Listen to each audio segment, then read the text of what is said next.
सभी आदरणीय मुख्यमंत्रीगण, केंद्र में मंत्रिपरिषद के मेरे साथी, गवर्नर्स, लेफ्टिनेंट गवर्नर्स, आप सबको नमस्कार। अनलॉक 1 को 2 सप्ताह हो रहे हैं। इस दौरान जो अनुभव आए हैं उसकी समीक्षा, उन पर चर्चा हमें आगे के लिए बहुत उपयोगी हो सकती है। आज की इस चर्चा में मुझे भी आपसे काफी कुछ जानने का अवसर मिलेगा। ग्राउंड रियलिटी क्या है उसको समझने का अवसर मिलेगा। आज की चर्चा के निकले पॉइंट्स, आपके सुझाव देश को आगे की रणनीति बनाने में अवश्य मदद करेंगे। साथियों, किसी भी संकट से निपटने के लिए टाइमिंग का बहुत महत्व होता है। सही समय पर लिए गए फैसलों ने देश में कोरोना संक्रमण को नियंत्रित करने में बहुत मदद की है। भविष्य में जब कभी भारत की कोरोना के खिलाफ लड़ाई का अध्ययन होगा तो ये दौर इसलिए भी याद किया जाएगा कि कैसे इस दौरान हमने साथ मिलकर के काम किया। कोऑपरेटिव फेडरलिज्म का सर्वोत्तम उदाहरण प्रस्तुत किया। साथियों, जब कोरोना दुनिया के अनेक देशों में चर्चा का विषय भी नहीं बना था, तब भारत ने इससे निपटने के लिए तैयारियां शुरू कर दी थी, फैसले लेने शुरू कर दिए थे। हमने एक एक भारतीय की जिंदगी को बचाने के लिए दिन रात मेहनत की है। बीते हफ्तों में हजारों की संख्या में हमारे भारतीय भाई बहन विदेश से अपने वतन वापस लौटे हैं। बीते हफ्तों में लाखों की संख्या में प्रवासी श्रमिक अपने अपने गांव पहुंचे हैं। रेल, रोड, एयर, सी सारे मार्ग करीब करीब अब खुल चुके हैं। लेकिन इसके बावजूद, हमारी इतनी जनसंख्या होने के बावजूद भारत में कोरोना संक्रमण उस जैसा विनाशकारी प्रभाव नहीं दिखा पाया जो दुनिया के और देशों में कोरोना ने आफत पैदा की है। दुनिया के बड़े बड़े एक्सपर्ट्स, हेल्थ के जानकार, लॉकडाउन और भारत के लोगों द्वारा दिखाए गए अनुशासन की आज भारी चर्चा हो रही है। आज भारत में रिकवरी रेट 50% से ऊपर चला गया है। आज भारत दुनिया के उन देशों में अग्रणी है जहां कोरोना संक्रमित मरीजों का जीवन बच रहा है। कोरोना से किसी की भी मृत्यु दुखद है। हमारे लिए किसी एक भारतीय की भी मृत्यु असहज करने देने वाली है। लेकिन ये भी सच है कि आज भारत दुनिया के उन देशों में है जहां कोरोना की वजह से सबसे कम मृत्यु हो रही है।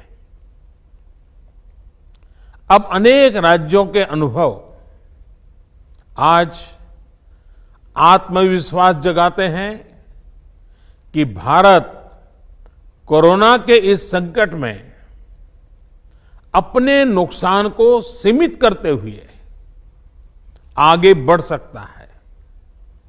अपनी अर्थव्यवस्था को तेजी से संभाल सकता है।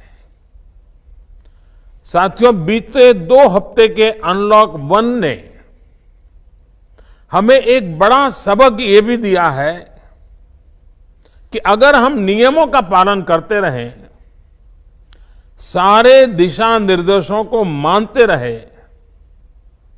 तो कोरोना संकट से भारत को कम से कम नुकसान होगा। इसलिए मास्क या फेस कवर, उस पर बहुत ज्यादा जोर देना अनिवार्य है, आवश्यक है। बिना मास्क या फेस कवर के घर से बाहर निकलने की अभी कल्पना करना भी सही नहीं है। ये जितना खुद उस व्यक्ति के लिए खतरनाक है, उतना ही उसके आसपास के लोगों के लिए भी। इसलिए 2 गज की दूरी का हमारा मंत्र हो, दिन में कई बार 20-20 सेकंड के लिए साबुन से हाथ धोने की बात हो, सैनिटाइजर का इस्तेमाल हो, ये सभी बहुत गंभीरता से किए जाने चाहिए। खुद की सुरक्षा के लिए, परिवार की सुरक्षा के लिए, विशेषकर घर के बच्चों और बुजुर्गों की सुरक्षा के लिए ये बहुत जरूरी है। अब तक लगभग सारे ऑफिसेस खुल चुके हैं। प्राइवेट सेक्टर में भी लोग ऑफिस जाने लगे हैं। बाजारों में, सड़कों पर भीड़ बढ़ने लगी है। तो ये सारे उपाय ही कोरोना को तेजी से फैलने से रोकने में मददगार होंगे।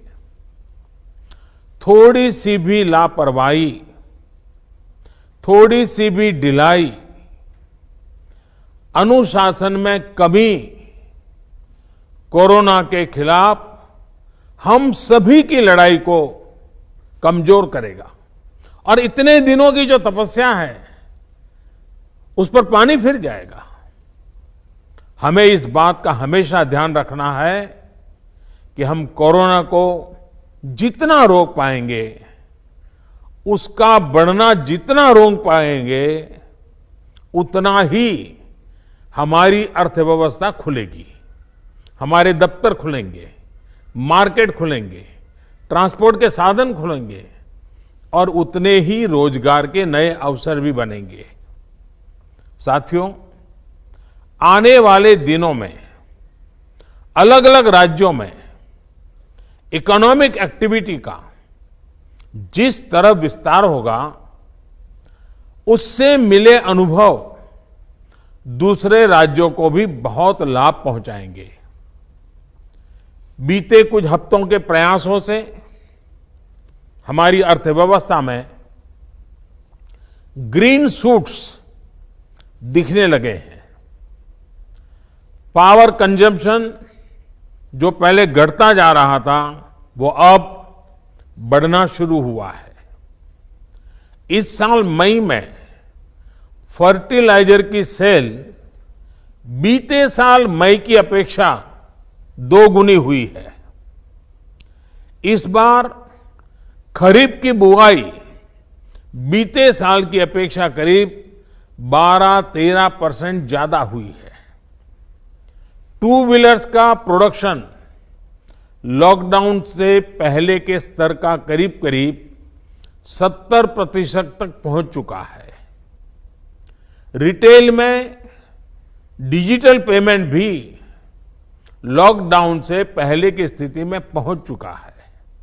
इतना ही नहीं, मई में टोल कलेक्शन में बढ़ोतरी होना इकोनॉमिक एक्टिविटी में वृद्धि को दिखाता है। लगातार 3 महीने तक एक्सपोर्ट में कमी के बाद जून में एक्सपोर्ट फिर से बाउंस बैक करके पिछले साल के प्री कोविड पीरियड में पहुंच गया है। ये तमाम संकेत है जो हमें प्रोत्साहित कर रहे हैं, आगे बढ़ने के लिए प्रेरित कर रहे हैं। साथियों, आप में से अधिकतर राज्यों में एग्रीकल्चर, हॉर्टिकल्चर, फिशरीज और एमएसएमईज का हिस्सा बहुत बड़ा है। आत्मनिर्भर भारत अभियान के तहत बीते कुछ दिनों से इन तमाम सेक्टर्स के लिए अनेक प्रावधान किए गए हैं। एमएसएमईज को सपोर्ट करने के लिए अनेक फैसले हाल में लिए गए हैं। समयबद्ध तरीके से एमएसएमईज को बैंक से क्रेडिट दिलाने का प्रयास हो रहा है। 100 करोड़ रुपए तक के टर्नओवर वाले उद्योगों को 20% अतिरिक्त क्रेडिट के ऑटोमेटिक इंक्रीज का लाभ दिया गया है। अगर हम बैंकर्स कमिटीज के माध्यम से ये सुनिश्चित करेंगे कि उद्योगों को तेजी से क्रेडिट मिले, तो वो जल्द से जल्द काम शुरू कर पाएंगे, लोगों को रोजगार दे पाएंगे। साथियों, हमारे यहां जो स्मॉलर फैक्ट्रीज हैं, उन्हें गाइडेंस की, हैंड होल्डिंग की बड़ी जरूरत है। मुझे पता है आपके नेतृत्व में इस दिशा में काफी काम हो रहा है। ट्रेड और इंडस्ट्री अपनी पुरानी रफ्तार पकड़ सकें, इसके लिए वैल्यू चेन्स पर भी हमें मिलकर काम करना होगा। राज्यों में जहां कहीं भी स्पेसिफिक इकोनॉमिक एक्टिविटी पॉइंट्स हैं, वहां 24 घंटे काम हो, सामानों की लोडिंग अनलोडिंग तेजी से हो, एक शहर से दूसरे शहर तक सामान जाने में स्थानीय स्तर पर किसी तरह की दिक्कत ना हो, तो इकोनॉमिक एक्टिविटी और तेजी से बढ़ेगी। साथियों, किसान के उत्पाद की मार्केटिंग के क्षेत्र में हाल में जो रिफॉर्म्स किए गए हैं, उससे भी किसानों को बहुत लाभ होगा। इससे किसानों को अपनी उपज बेचने के लिए नए विकल्प उपलब्ध होंगे, उनकी आय बढ़ेगी और खराब मौसम के कारण, स्टोरेज के अभाव के कारण उनको जो नुकसान होता था, उसे भी हम कम कर पाएंगे। जब किसान की आय बढ़ेगी तो निश्चित रूप से डिमांड भी बढ़ेगी और राज्य की अर्थव्यवस्था की गति भी बढ़ेगी। विशेष तौर पर नॉर्थ ईस्ट और हमारे आदिवासी इलाकों में फार्मिंग और हॉर्टिकल्चर, इसके लिए अनेक अवसर बनने वाले हैं। ऑर्गेनिक प्रोडक्ट्स हो, बांबू प्रोडक्ट्स हो, दूसरे ट्राइबल प्रोडक्ट्स हो, उनके लिए नए मार्केट का द्वार खुलने वाला है। लोकल प्रोडक्ट के लिए जिस क्लस्टर बेस्ड रणनीति की घोषणा की गई है, उसका भी लाभ हर राज्य को होगा। इसके लिए जरूरी है कि हम हर ब्लॉक, हर जिले में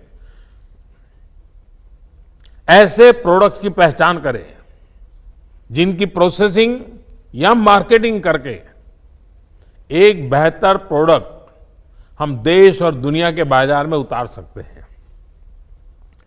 साथियों, बीते दिनों आत्मनिर्भर भारत अभियान के तहत जितनी भी घोषणाएं की गई हैं, वो एक निश्चित समय सीमा के भीतर जमीन पर उतरे, इसके लिए हमें एकजुट होकर काम करना है।